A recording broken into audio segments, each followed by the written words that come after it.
నాటక రంగం మీద నాటకాలు అడిగిన చాలామంది అక్కినేని నాగేశ్వరరావు గారి దగ్గర నుంచి చాలామంది ఒక సినిమాలలోకి వచ్చి ఒక సక్సెస్ఫుల్ లైఫ్ లీడ్ చేసడమే కాకుండా ప్రేక్షకుల ప్రశంసలు అందుకోవడం, రివార్డులు అందుకోవడం లాంటివి చూసాం.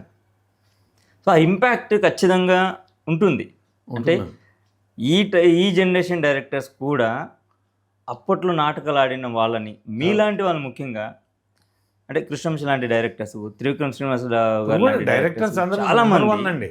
మనకు ఉన్నటువంటి దర్శకులు నిజంగా చెప్పాలంటే మరి మిగతా భాషలో ఉన్నారో లేరో నాకు తెలియదు, కానీ వయసుతో సంబంధం లేకుండా అందరికీ ప్రణామం. ఎందుకంటే హార్ట్ టచ్ కాకుండా అసలు సీన్ తీయరు సార్ వాళ్ళందరూ కూడా బాగా మంచి అనుభవం సంపాదించినటువంటి దర్శకులు ఉన్నారు మన తెలుగులో.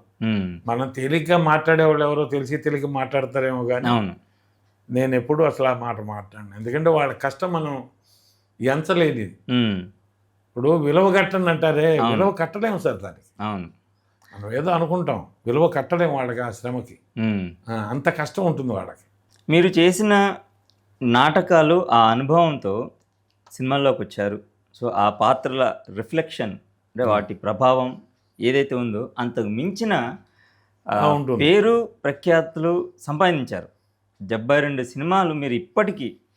సో మాలాంటి వాళ్ళు సాఫ్ట్వేర్ ఉద్యోగం చేసుకునే వాళ్ళు, మిగతా కంపెనీస్, మిగతా జాబ్స్ చేసుకునే వాళ్ళు ఓ 10 to 6 జాబ్ చేసిన తర్వాత హెవీ ట్రాఫిక్లు ఇంటికి వచ్చి కూర్చుండిపోతే లేవలేని పరిస్థితి మేము అనుభవిస్తున్నాం ప్రస్తుతం, మేము చూస్తున్నాం.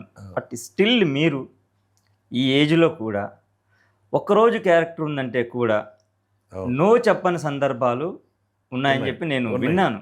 ఉన్నాయి. సో ఎందుకు అంటే ఇది కాదులే, ఇంకొక క్యారెక్టర్ చేయొచ్చు, లేకపోతే ఇంకొక రోజు ఇంకొక క్యారెక్టర్ వస్తుందిలే అని ఎందుకు ఇంకా మీరు అనుకోకపోవడానికి ప్రధాన కారణం అంటే సార్ ఒక్క విషయం చెప్తాను. నేను అసలు నా జర్నీలో నేను ఒక కుగ్రామంలో పుట్టి, నా ఊరు నాకు గొప్పది, అందరికీ కాకపోవచ్చు. పుట్టి అక్కడి నుంచి పెరిగి అట్లా నాటకాలు ఆడుకుంటూ, తర్వాత రేడియో నాటకాలు ఆడి, తర్వాత పరిషత్ నాటకాలు ఆడి, తర్వాత పోటీ నాటకాలు ఆడి, తర్వాత రసరంజన్ లాంటి పెద్ద సంస్థల ద్వారా ఆంధ్ర రాష్ట్ర ప్రభుత్వానికి ఆడిపెట్టి కల్చర్ డిపార్ట్మెంట్లో ఆడి, ఇలా ఆడుతూ వచ్చి ఆఖరికి చివరికి నాటకాలు అయిపోయిన తర్వాత ఏదో ఒక నాటకం ద్వారా నన్ను చూసి ఒక ప్రొడ్యూసర్ గారు, ఒక దర్శకులు గారు అవకాశం ఇచ్చి చేసిన తర్వాత ఆ సినిమా 10 మంది మెచ్చి బాగుంది అన్న తర్వాత వేషాలు ఇస్తారు చూడండి, అది అసలు అందరికీ లభ్యం అవ్వదా అని నేను చెప్పలేను. కానీ తెలుగు చలనచిత్ర సీమలో ఉన్న దర్శక నిర్మాతలందరికీ ఆ విషయంలో నేను రుణపడే ఉంటాను. ఎందుకంటే వాళ్ళు పిలిచి వేషం ఇచ్చి 10 రూపాయలు మన చేతిలో పెట్టి ఈ వేషం చెయ్యండి అని అనేటప్పుడు మనం చెయ్యగలను అన్న ధైర్యం ఒక్కడుంటే చాలు, చేసేస్తాను. నేను చెయ్యలేను అని ఉంటే మాత్రం చెప్పాను, నేను ఇది చేయలేనులేండి అని చెప్పే సందర్భాలు కూడా ఉండొచ్చు కొన్ని వేషాలు. ఎందుకంటే నా వయసుకి నేను పరిగెత్తలేకపోవచ్చు, నా వయసుకి నేను కాళ్ళు చేతులు ఎగిరి దూకలేకపోవచ్చు, అటువంటివి ఏమన్నా ఉంటే చెప్తానే. అట్లా వాళ్ళు అంత అవకాశం చిత్ర పరిశ్రమ నాకు కల్పించింది. వాళ్ళ అవకాశం ఇచ్చినప్పుడు నేను ఇంకా పరిగెత్తు చేయాల్సిన అవసరం, నాకు అవకాశం వచ్చింది అన్నప్పుడు మనం ఆ అవకాశాన్ని ఉపయోగించుకోకపోతే అది చాలా నేరం అవుతుంది అనేది గురువులు చెప్పిన మాట మాకు. అందుకని నాకు ఓపిక ఉన్నా లేకపోయినా ఒక్కోసారి హెల్త్ రీత్యా నాకు బైపాస్ చేయాల్సి వచ్చింది.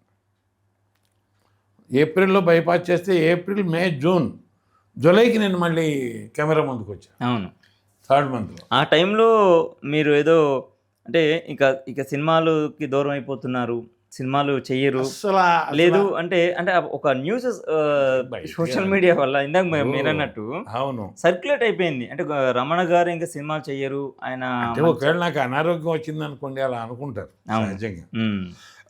అంతే తప్ప నాకైతే ఆ ఉద్దేశం లేదు.